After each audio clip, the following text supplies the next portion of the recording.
남가주 성도교회 성도 여러분, 한 주간도 평안하셨습니까? 하나님께서 여러분들의 삶을 늘 지켜주시고 인도해 주시기를 간절히 소원합니다. 오늘 우리에게 주시는 말씀을 제가 봉독해 드립니다. 로마서 1장 16절에서부터 17절의 말씀입니다. 내가 복음을 부끄러워하지 아니하노니 이 복음은 모든 믿는 자에게 구원을 주시는 하나님의 능력이 됨이라. 첫째는 유대인에게요 또한 헬라인에게로다. 복음에는 하나님의 의가 나타나서 믿음으로 믿음에 이르게 하나니 기록된 바 오직 의인은 믿음으로 말미암아 살리라 함과 같으니라. 아멘. 오늘은 종교개혁 주일입니다. 마틴 루터가 로마 카톨릭에 대하여 종교개혁을 일으킨 지 503주년이 되는 주일입니다. 마틴 루터가 1517년 10월 31일에 비텐베르그 성당 정문에 95개 조항의 항의문을 걸고 종교개혁의 기치를 높이 들었습니다. 그때 루터가 종교개혁의 표어로 걸었던 말씀이 오늘 본문의 17절의 말씀입니다. 오직 의인은 믿음으로 말미암아 살리라. 이 말씀을 기치로 내걸고 종교개혁을 시작을 했는데 이 말씀은 종교개혁의 깃발이었고 나팔이었습니다. 그래서 오늘 다시 한번 종교개혁의 의미를 생각해보고 이 시대에 우리의 신앙을 다시 한번 우리들이 점검해 보기를 원하는 것입니다. 사실 이 시대의 문제는 우리 신앙의 원리나 교회의 문제도 있지만 그보다 더 먼저 생각해야 할 것은 우리 각 개인의 신앙의 모습입니다. 특별히 코로나 팬데믹 시대의 문제는 각 개인의 신앙의 열심의 문제, 이것이 문제로 대두되고 있습니다. 그것도 아주 심각한 문제로 대두되고 있습니다. 그래서 이 시간 본문 말씀을 중심으로 해서 우리가 교훈을 찾고 또 함께 은혜를 나누기를 원하는 것입니다. 오늘 생각할 내용의 첫 번째는 종교개혁의 배경에 관한 것입니다. 종교개혁의 원인이 과연 어디에 있었는가 하는 것을 먼저 살펴보겠습니다. 1415년 어느 날 종교개혁자 존 후스가 거리에 나왔다가 두 그림이 나란히 붙어 있는 것을 보았습니다. 하나는 나귀를 타고 예루살렘 성으로 입성하시는 예수님의 초라한 모습의 그림이었고 또 하나는 금관을 쓰고 호화찬란한 가마를 타고 몸종들이 옆에서 양산을 받쳐 들고 로마로 입성하는 로마 교황의 그림입니다. 그래서 후스는 묻지 않을 수 없었습니다. 누가 왕이고 누가 종이란 말인가? 교황이 왕이고 예수님은 교황의 종처럼 보였기 때문입니다. 그래서 요한 후스는 외치기를 누가 저 로마 교황의 가면을 벗길 수가 있겠는가? 이렇게 말하면서 비난을 했습니다. 그래서 그는 결국 이 일로 인해서 1415년 7월 6일에 화형에 처해졌습니다. 그리고 난 후 1505년에 마틴 루터가 등장을 하게 되는데 마틴 루터는 친구와 길을 가다가 친구가 벼락에 맞아 목숨을 잃는 장면을 목격하면서 큰 두려움에 쌓이게 되었습니다. 두려움 속에서 성 안나에게 나를 도와주면 내가 수도사가 되겠습니다. 이렇게 서원을 했습니다. 그리고 그 후 사제가 되어 에르푸르트의 아우구스투스 수도원에서 신앙을 연구하는 신앙의 문제를 가지고 씨름하는 사제가 되었습니다. 그는 하나님께 받아들여지는 사람이 되기를 원했고 그렇게 수도원의 규칙들을 지나칠 정도로 철저하게 지켰고 금식도 아주 자주 했습니다. 또 루터는 고해 성사를 할 때는 온 마음을 다해서 했습니다. 그래서 한 번 할 때 6시간이 걸리더라도 생각나는 모든 것을 다 고해를 해야만 그 고해 성사가 끝났습니다. 그것 때문에 예배를 참석하지 못하게 되면 빠진 만큼 기도해야 할 시간이 추가로 늘어나게 되었는데, 그래서 그에게는 기도 시간이 점점점 늘어나서 나중에는 감당할 수 없을 정도가 되었다고 합니다. 이렇게 철저하게 모든 것을 행하는 루터의 마음속에도 하나님에 대한 두려움이 있었습니다. 그리고 그는 그런 하나님께 내가 과연 받아들여질 수 있을까 하는 생각으로 늘 자신이 없었습니다. 그리고 난 후에 그가 처음으로 미사를 집전하게 되었을 때 루터는 온 세상의 심판자이신 하나님께 자신이 직접 말씀을 드려야 한다는 것 때문에 두려움에 몸을 떨었다고 합니다. 이렇게 열심히 수련을 하던 루터에게 기회가 하나 생겼습니다. 1510년에 루터에게 남들도 바라마지 않던 기회가 열리게 되는데 그것은 바로 로마에 갈 수 있는 기회였습니다. 당시 로마는 사도들과 성인들의 유물들이 넘쳐나는 금광과도 같은 곳이었습니다. 그렇기 때문에 사제들에게 영적인 감동을 주는 놀라운 곳을 방문한다는 것은 아주 큰 영광이었고 큰 기쁨이었습니다. 루터는 로마에 도착하자 감격에 겨워했고 많은 곳을 돌아다니면서 순례를 했고 또 행복한 시간을 보냈습니다. 그러나 그 속에서 의심의 싹이 트게 되었는데 특히 무릎으로 기어오르면 영혼을 연옥에서 구해준다는 빌라도의 사다리라고 일컫는 층계, 성당을 무릎으로 기어오른 후에 루터가 이렇게 생각을 했습니다. 이것이 과연 자신의 영혼을 구원할 수 있을 것인가 하는, 나의 영혼을 구원할 수 있을 것인가 하는 것에 대한 의문이 생긴 것입니다. 고민이 커진 상태로 루터는 로마에 돌아오게 되었는데 그렇게 돌아온 루터에게 변화가 찾아옵니다. 신앙에 대한 고민으로 씨름하는 루터를 지켜보던 루터의 상관은 루터가 신학 교사가 될 재능이 있다고 보았습니다. 그래서 루터가 성경을 연구하고 가르치는 것에 시간을 보내면 영혼의 안정을 얻을 수 있을 것이라고 생각을 해서 그를 비텐베르그로 보냈습니다. 사실 이 결정은 상당히 놀라운 것이었는데 보통 루터처럼 신앙적인 고민을 하는 사람들은 교사가 될 수 없습니다. 그러나 루터의 상관인 고해 신부는 오히려 루터가 교사가 되면 유혹을 피할 수 있으리라 판단을 해서 그를 비텐베르그로 보냈던 것입니다. 그런데 루터가 그곳에서 면죄부를 구입하면 구원을 얻는다라고 하면서 면죄부를 파는 모습을 보게 되었습니다. 이 가짜 기독교의 등장이 루터로 하여금 더욱 혼란을 겪게 했던 것입니다. 아무런 희생도 봉사도 헌신도 없이 돈으로 구원을 받는다는 이 허무맹랑한 이론에 루터가 반기를 들기 시작을 한 것입니다. 1513년에는 교황이 된 레오 10세가 면죄부를 발행을 했습니다. 자신이 그리스도로부터 인간의 모든 죄와 형벌에 대한 사면권을 받았다는 주장을 하면서 면죄부를 팔기를 시작을 한 것입니다.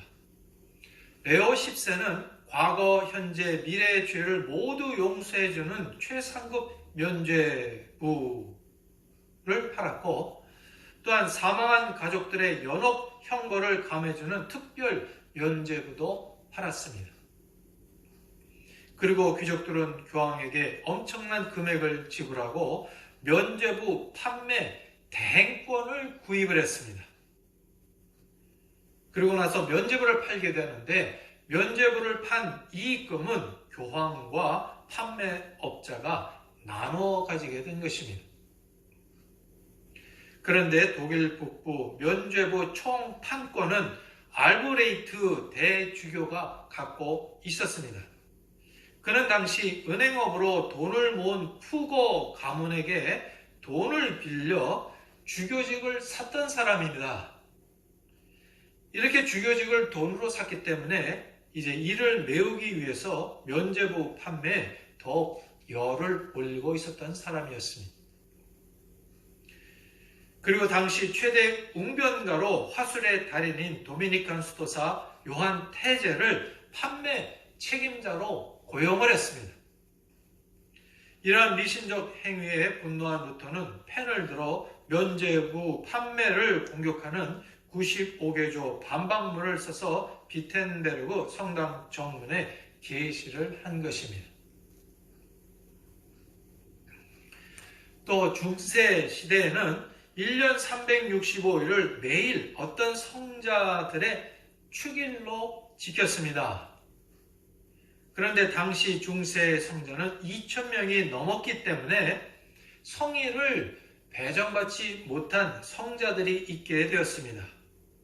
그래서 축일을 배정받지 못한 이 성자들은 만성절, 즉 모든 성인들의 날, All Hallows Day라고 해서 한꺼번에 한 날을 축일로 정해서 그 나머지 모든 성자들을 기리는 그런 날로 삼았습니다. 현대 할로윈이라는 그런 축제가 있는데 특별히 미국에서 이것을 많이 지키고 있는데 올해는 10월 31일입니다. 돌아오는 토요일입니다. 그런데 이 할로윈은 만성절 전야제를 뜻하는 말입니다. All Hallows Eve의 줄임말이 할로윈입니다. 즉 모든 성자들을 기리는 날 하루 전날, 그 전날 전야제를 할로윈이라고 부르는 것입니다. 이날의 죽음과 악한 영들을 물리치는 그런 일들을 하게 되는데 그러므로 이 할로윈은 할로우즈에서 온 것입니다. 아무튼 이 모든 성인들의 날, 이 날이 중세 시대에는 아주 큰 기념일이었습니다. 그 전야제에는 성자들의 유물과 면죄부가 판매되었기 때문에 루터는 이 만성절 전날인 10월 31일에 반박문을 게시를 한 것입니다. 그래서 이 반박문을 게시한 10월 31일 이날을 우리가 종교개혁 기념주일로 지키고 있는 것입니다. 이렇게 해서 종교개혁이 시작되는데 30대 중반의 사제인 마틴 루터는 이 일이 종교개혁의 대격변의 시작일 줄은 사실 잘 몰랐습니다. 그러나 하나님께서 이 일을 사용하셔서 거대한 종교개혁의 물결이 일어나게 된 것입니다. 마틴 루터가 이 일을 시작할 수 있었던 것은 그가 로마서 1장 17절 오직 의인은 믿음으로 말미암아 살리라 라는 진리를 깨달은 때문입니다. 그리고 당시의 로마 가톨릭이 세속적이고 심하게 타락했기 때문에 이 종교개혁이 불같이 활활 타오를 수가 있었던 것입니다. 종교개혁의 배경, 원인, 이러한 모습들이었습니다. 그러면 이제 종교개혁의 중요 원리를 우리들이 다시 한번 확인해 보겠습니다. 우리들이 많이 알고 있는 내용입니다. 그러나 이 내용을 우리가 다시 한번 확인함으로 인해서 우리의 신앙을 다시 한번 확인해 보고 우리 현재의 모습을 다시 한번 살펴보겠습니다. 종교개혁의 5가지 중요한 주제가 있는데 종교개혁의 5가지 원리가 있는데 먼저 첫 번째는 오직 성경입니다. 솔라 스크립투라입니다. 이것은 성경의 권위를 로마 가톨릭 교회의 권위 밑에 두고 있던 로마 가톨릭 교회의 전통에 대한 도전이었습니다. 가톨릭 교회에서는 교회가 정경을 결정하였기 때문에 성경이 있게 되었다. 그러므로 교회의 권위가 성경의 권위보다 우선한다 라는 논리를 가지고 있었습니다. 그리하여 성경의 해석이나 성경 읽는 것은 교회가 가지고 있고 또한 사제가 가지고 있었을 뿐 평신도들은 그런 것들을 읽거나 해석할 수가 없었습니다. 평신도들에게는 제한이 되었던 것입니다. 그러나 종교개혁자들은 모든 신앙 내용을 교회 전통이나 교회의 권위보다 먼저 성경 그 자체에 두었습니다. 교회가 결정했기 때문에 성경이 된 것이 아니라 성경 자체가 하나님의 말씀으로서 권위가 있었던 것이다. 그렇게 고백을 하고 있는 것입니다. 오직 성경에 우리 신앙의 표준을 두어야 한다는 주장, 그 주장을 했습니다. 그 주장과 더불어 신자들이 성경을 자유롭게 읽을 수 있도록 개방을 했습니다. 이것은 아주 중요한 사건이었습니다. 성경을 일반 성도들에게 돌려준 것, 이것은 종교개혁에 있어서 아주 중요한 사건이었습니다. 종교개혁자 존 칼빈은 성경을 떠나서 신앙을 논하는 자들은 광란증 환자, 다시 말해서 정신병자이다 라고 강하게 주장을 했습니다. 성경이 우리 손에 들려져 있습니다. 그런데 우리는 요즘 성경을 안 읽고 신앙생활을 하는 이상한 시대에 살고 있습니다. 성경은 우리의 신앙과 삶의 유일한 그리고 완전한 표준입니다. 두 번째, 종교개혁의 5가지 주제 중에 두 번째는 오직 그리스도입니다. 솔로스 크리스투스입니다. 구원은 오직 예수 그리스도에서 나온다는 그 진리를 종교개혁자들이 회복을 했습니다. 구원이 선행이나 아니면 다른 어떤 성자나 성모 마리아의 도움으로 이루어지는 것이 아니라는 것입니다. 마태복음 1장 21절에서 아들을 낳으리니 이름을 예수라 하라. 이는 그가 자기 백성을 저희 죄에서 구원할 자이시니라 하니라 하셨습니다. 기독교의 핵심인 십자가, 다시 말해 죄의 문제를 완전하게 해결한 예수 그리스도께서 지신 십자가, 희생 제사로서의 십자가, 우리 죄를 위해 대신 죽으신 대속으로서의 십자가, 이 십자가가 종교 개혁으로 회복이 된 것입니다. 세 번째는 오직 믿음입니다. 솔라 피데, 오직 믿음입니다. 마틴 루터는 종교 개혁의 선봉자가 되게 한 말씀이, 마틴 루터를 종교 개혁의 선봉자가 되게 한 말씀이 바로 오늘 우리가 읽은 본문 말씀입니다. 17절 말씀, 복음에는 하나님의 의가 나타나서 믿음으로 믿음에 이르게 하나니 기록된 바 오직 의인은 믿음으로 말미암아 살리라 함과 같으니라. 바로 이 말씀입니다. 오직 의인은 믿음으로 말미암아 살리라. 이신득의, 믿음으로 의를 얻는다. 믿음으로 의롭게 된다라는 말씀입니다. 솔라 피데, 그래서 오직 믿음으로 그렇게 주장을 했던 것입니다. 그런데 이 말씀은 벌써 구약의 하박국서에서 이미 말씀하신 내용입니다. 보라, 그의 마음은 교만하며 그의 속에서 정직하지 못하니라. 그러나 의인은 그 믿음으로 말미암아 살리라. 하박국서 2장 4절에 이미 해주신 말씀이었습니다. 그리고 이 진리를 사도 바울도 로마서를 통해서 너무도 분명하게 그리고 확실하게 다시 한번 말씀해 주고 있습니다.